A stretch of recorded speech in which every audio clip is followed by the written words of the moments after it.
This is the all-new WICR. We're now on Live 365 and Ustream.com. Just search WICR and like us on Facebook. Facebook.com/WICR Iona College Radio. WICR.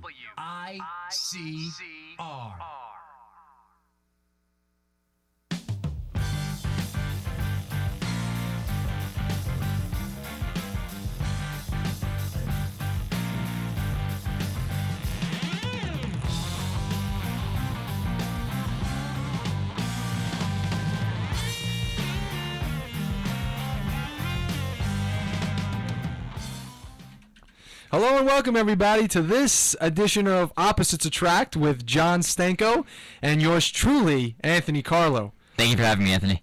Oh, John, thank you for gracing me with your presence. I mean, obviously, I'm the blessed one here. Thank you? I don't know how to respond to that. I really don't. So thank you. I appreciate you doing double duty, just having an AB conversation on before this. Fantastic job. So I appreciate you doing the double duty. I appreciate that. I mean, you know, what can I say? I like to get as much experience as I can. But I hope we have a lot of listeners right now tuning into what's going to be a very special edition. There are a lot of topics. It was a big. We had our last show on Friday. We made up for missing last Monday, and over the weekend, multiple storylines came out that have really shooken not only the sports world, but kind of like news as a whole. Like it's gotten national attention. Some sports news. It's being covered by not just ESPN, if you will, or Fox Sports or whatever it is. CNN, MSNBC, Fox News. They're national storylines coming from the sports arena.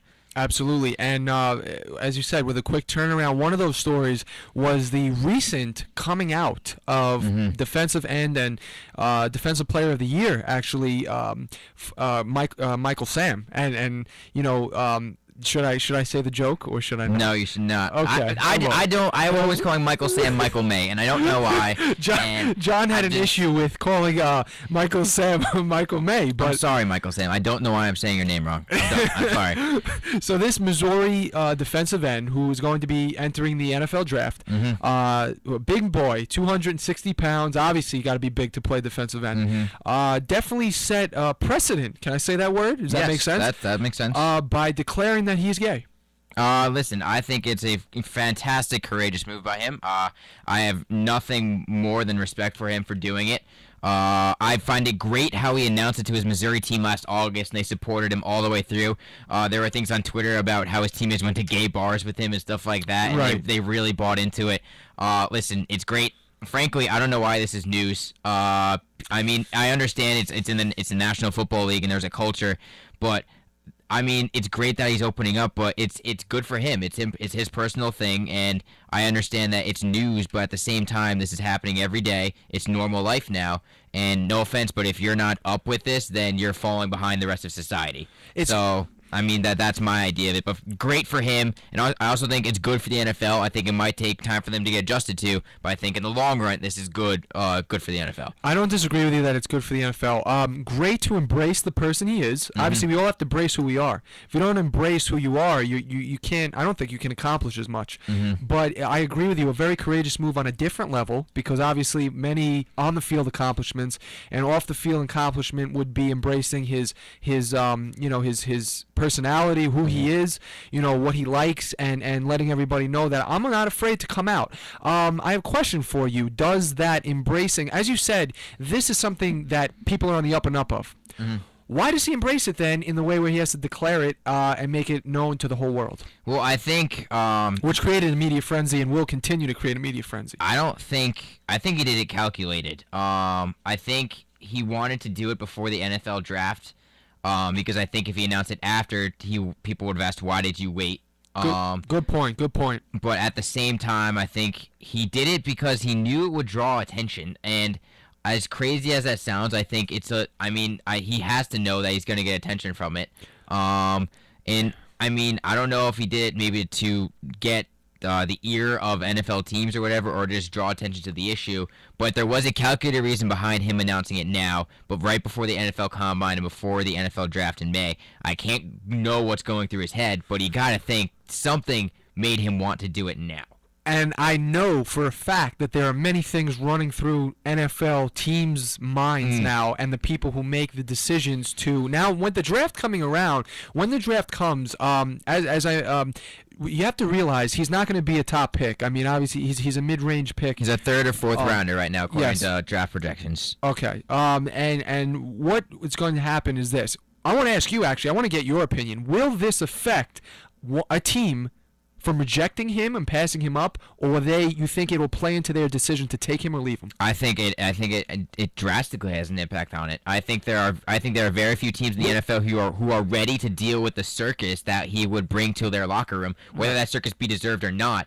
Exactly. Whatever locker room he goes into is going to get more attention. Right. So you will say this will affect him negatively, so to speak. And most teams will pass him up. Most writers do as well. I'm looking at a Rob Rang article on CBSSports.com. It says it affected his draft rate. It's going to affect him. He's going to drop. And there are very few teams I think are ready to handle with the media circus that you would bring. I would not want him to go to a Detroit Lions team or a Dallas Cowboys team because I don't think it would be. I don't think it would be good for him, and I don't think it'd be good for the team. Right. I think he'd be fine with a team maybe like the Denver Broncos because Peyton Manning, if he comes back, would basically swallow all that attention, be like, hey, listen, this is no big deal. We're a team.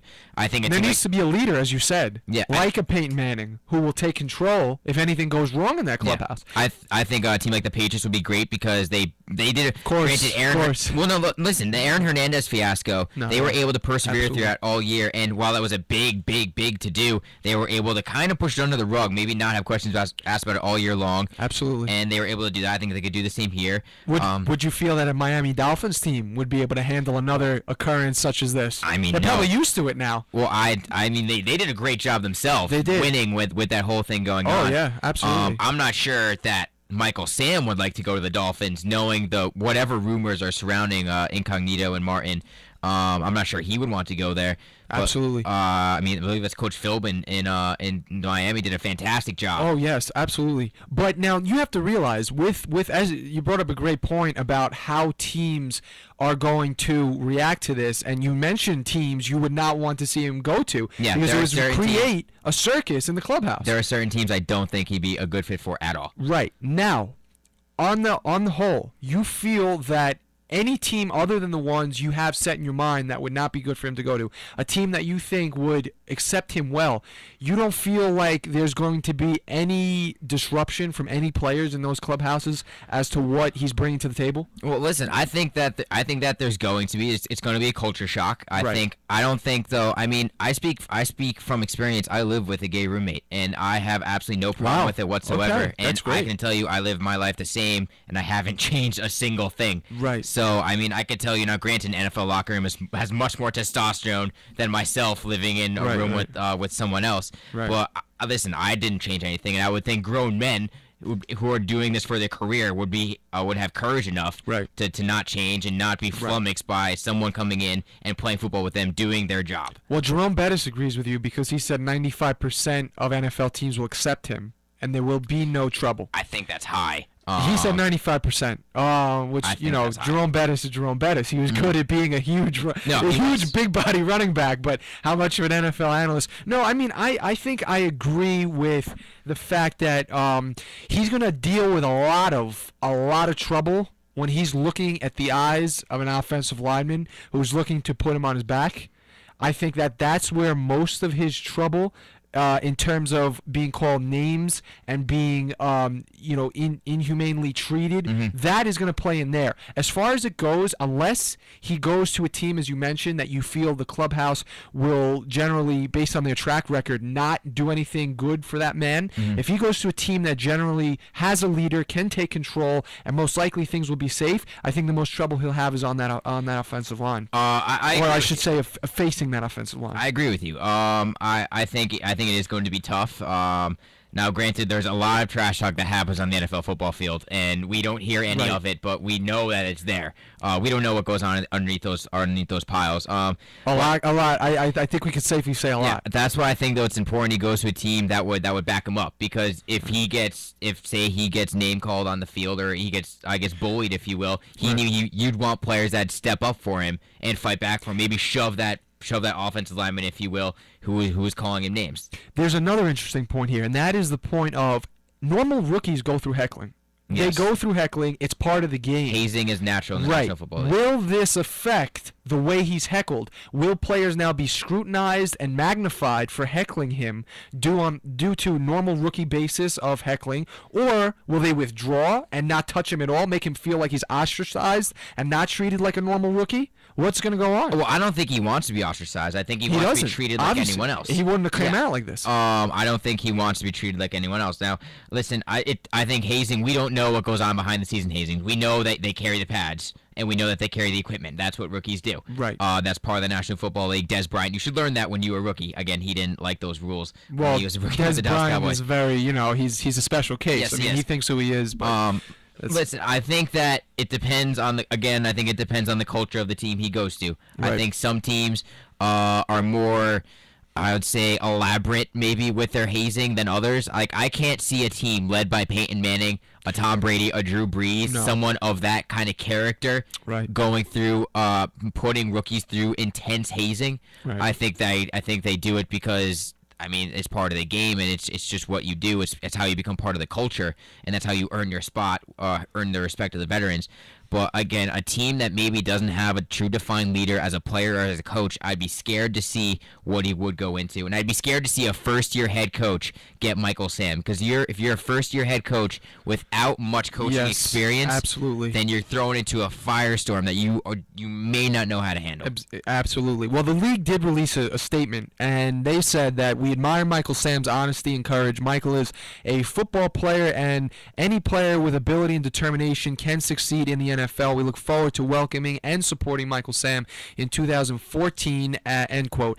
So obviously the NFL is not going to say anything other than something optimistic towards this, because it's a change, as you said. It's a defining moment for football, and I think it can be compared to along the lines of a Jackie Robinson type move, or something along those lines where he's setting a trend almost, or opening things up. He opened the door. Yes, exactly. He opened the door for change, and that's incredibly courageous to do. Now it's how wide will the NFL players let that door open? Exactly. Will it be only a sliver for him to slip through, or will it open the floodgates, and will more gay players embrace who they are and open up? Exactly. And if he did it for that reason, then commend him. Yes. Thank you. Yes. Thank you for doing that. If he did it to get attention, then please, you must understand, I disagree with that choice. Exactly, but we don't know what's going through his head. No. And I'm sure it's the former. I'm sure it's to open up the door. I'm sure. He seems like a genuine person. Yes, he seems does. like a genuine person. And listen, again, I really hope. I'm sorry for going on my soapbox here, but I really hope that NFL players accept him for who he is, and owners and coaches, because if they don't, it's gonna look really bad on the league. It will. And you're the most popular sport in America right Absolutely. now. And if you accept this and you embrace it, you can bring change to this country. That's how popular the NFL is. Absolutely. When you have 111 people watching the Super Bowl, It can spike it's going to spike the NFL's ratings, I think. I mean, I think it'll get them getting talked more about. Yeah. Especially, well, yeah. I mean, I don't think they need to be spiked, but I'm saying I think obviously they don't need to be spiked. The Super Bowl is the most watched event in the country, in anything. Yeah. Of the year. But I definitely think that when a player brings personal, off the field things into their on the field performance, that is something that's part of the game, in the sense that we're always hearing about off the field things, and for him to come out and openly just let the media now feed like piranha on this is sort of bringing off the field to on the field. But it depends, like we said, with his motive. And if his motive was to do, as you said, open the door, then that's one of the brightest off the field things that you could have ever used to interfere with the on the field performance. No, again, I think he's doing it for the right reasons. Again, we don't know for sure because I'm not inside of his head. But right. Based off everything he has said, everything I've read, he's doing it for the right reasons. And one can only hope, and I really think it can happen. I just think the players and the coaches, they can't let it become a big to do. They have to just embrace it, be like, okay, and then get by the fact, because he's going to be a football player first. Exactly. Get by the fact, and all in all, let his skills on the field speak for themselves.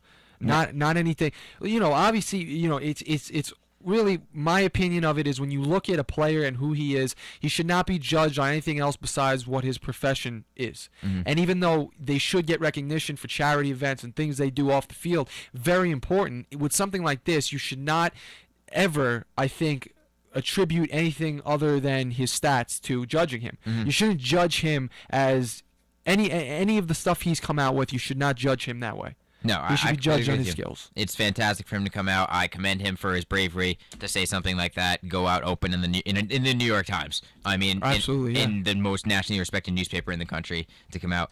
I commend him. I commend the New York Times for writing the article as well as they did. And I really hope it bodes well for the NFL. And I really hope he does get drafted. I hope his stock isn't affected too much. And I That's hope my he point. I hope he does well for the league. Exactly. That's my point. Teams should judge him based on who he is as a player when they're drafting him, so that he gets everything in fairness. Well, that's just one of the controversial topics that we're going to talk about today, and we'll come back after break, and we will touch on a very touchy subject with the Oklahoma State's sophomore guard, Marcus Smart. So tune in for that. We'll be right back here on Opposites Attract. Wilson, and I felt he had a good game. A good game? Are you kidding me? Well, he scored a touchdown. Brandon Jacobs in the backfield on 2nd and 5 off the fake to Jacobs. Manning now hits Jacobs out of the backfield, and Jacobs will take it in for a Giants touchdown. You're going to tell me 7 carries for 4 yards is helping the team? Yeah, it was actually helping the team. It did more than David Wilson did when David Wilson